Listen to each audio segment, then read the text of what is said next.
আসসালামু আলাইকুম। সবাই কেমন আছো? আশা করি যে যেখানে আছো ভালো আছো, সুস্থ আছো। আল্লাহর রহমতে আলহামদুলিল্লাহ আমিও ভালো আছি। আজকে আমি আপনাদের সাথে শেয়ার করব বটি পরিষ্কার করা। বটি বা দা, আমাদের অঞ্চলে দা বলা হয় এটাকে। তো এইটা আমি কিভাবে পরিষ্কার করে দেখতে পারতেছেন অনেকটাই আর কি নোংরা হয়ে গেছে, কালো হয়ে গেছে একেবারে। তো এটা একদম সাদা দবদবে করব বিনা কোনো খরচ করে, একদম ফ্রিতে। আপনারা দেখতে থাকো ভিডিওটা, আশা করি আপনাদের উপকারে আসবে।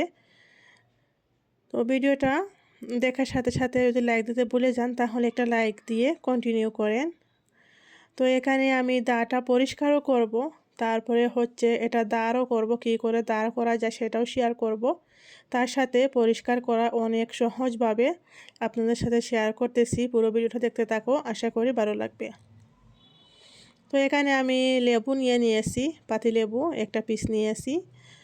আপনারা যদি দা বেশি নোংরা হয়ে যায়, বেশি একদম আর কি বেশি কালো হয়ে গেলে পুরো একটা লেবু লাগবে।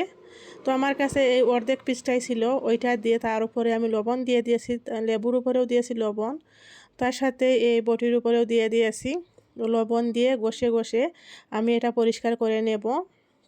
কোনো পানি ব্যবহার করব না, কারণ লেবু থেকে পানি বের হবে, সেই কারণে এক্সট্রা কোনো পানি ব্যবহার করতে হবে না। তো এইভাবে ঘষে ঘষে অনেক সুন্দরভাবে পরিষ্কার করে নিব আমি পুরো দাটা। আমরা এটাকে দা বলি, সেই কারণে সবসময় মুখের মাঝে দাই আসতেছে। তো অনেক অঞ্চলে হয়তো বটি বলেন, আর কে কে কোন নামে চিনেন অবশ্যই কমেন্ট করে জানাবেন। আর এই যে দেখতে পারতেছেন ঘষার সাথে সাথে অনেকটাই পরিষ্কার হয়ে গেছে, এই যে দেখেন এইভাবে একেবারে সুন্দর সাদা দবদবা হয়ে যায়। আর এই যে দেখেন এই সাইডটা কীরকম কালার হয়ে গেছে, আর ওই সাইডটা একদম সাদা হয়ে গেছে। তো এখন আমি সেমভাবে ওই সাইডটা পরিষ্কার করে নেব।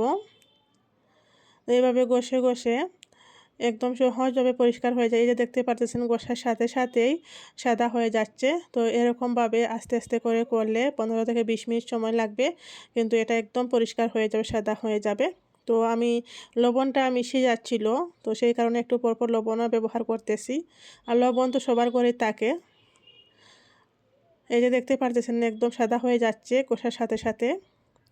তো আপনারা বেশি সময় লাগবে না, 15-20 মিনিট সময় লাগবে, যেহেতু এটা ফ্রিতে করবেন ঘরের মাঝেই।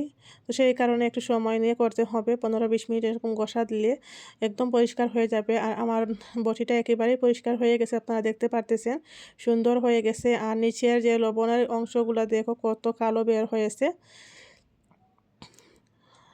তো এগুলো এখন আমি পরিষ্কার করে নেব। নিচেরটাই যে দেখতে পারতেছেন কত কালো বের হয়েছে, দা থেকে যেগুলো বের হয়েছিল সেইগুলো। তো এরকম করে সবটাই একদম পরিষ্কার করতে পারবেন আপনারা। আমি এখন একটা কাপড় ভিজিয়ে সেই কাপড় দিয়ে মুছে নিচ্ছি। আপনারা চাইলে একদম পরিষ্কার পানিতে ধুয়ে নেবেন। আর এই যে দেখতে পারতেছেন আগে কী রকম ছিল, এখন কী রকম সুন্দর হয়েছে বটিটা। তো কয়েকদিন পর পর এরকমভাবে আপনারা পরিষ্কার করতে পারেন ঘরের মাঝেই, একবার করে দেখবেন, তারপর এসে কমেন্ট করে জানাবেন আপনাদের পরিষ্কার হলো কি না। আমি সবসময়ই সহজভাবে যে কোনো কাজ করা যায় এরকম টিপস আপনাদের সাথে শেয়ার করি, যাতে কোনো খরচা না হয়, কোনো ঝামেলা না হয়। তো এখন হচ্ছে আমি বটিটা দাঁড় করে নেব। দাঁড় করার জন্য একটা আমি কাপ নিয়েছি। সেই কাপের উপরে এরকম বসিয়ে দিলে বটিটা অনেক সুন্দরভাবে দাঁড় হয়ে যায়, অনেক অনেক দাঁড়ালো হয়। আপনাদের বটি পরিষ্কার করা বা দাঁড় করা কোনো পয়সা দিয়ে বাজারে নিয়ে গিয়ে করতে হবে না, ঘরেই করতে পারবেন এইভাবে। ভিডিওটা কেমন লাগলো অবশ্যই কমেন্ট করে জানাবেন। আর যদি আপনাদের কাছে ভালো লাগে থাকে তাহলে একটা লাইক দিয়ে আমার চ্যানেলে নতুন হলে চ্যানেলটাকে সাবস্ক্রাইব করে নেবেন।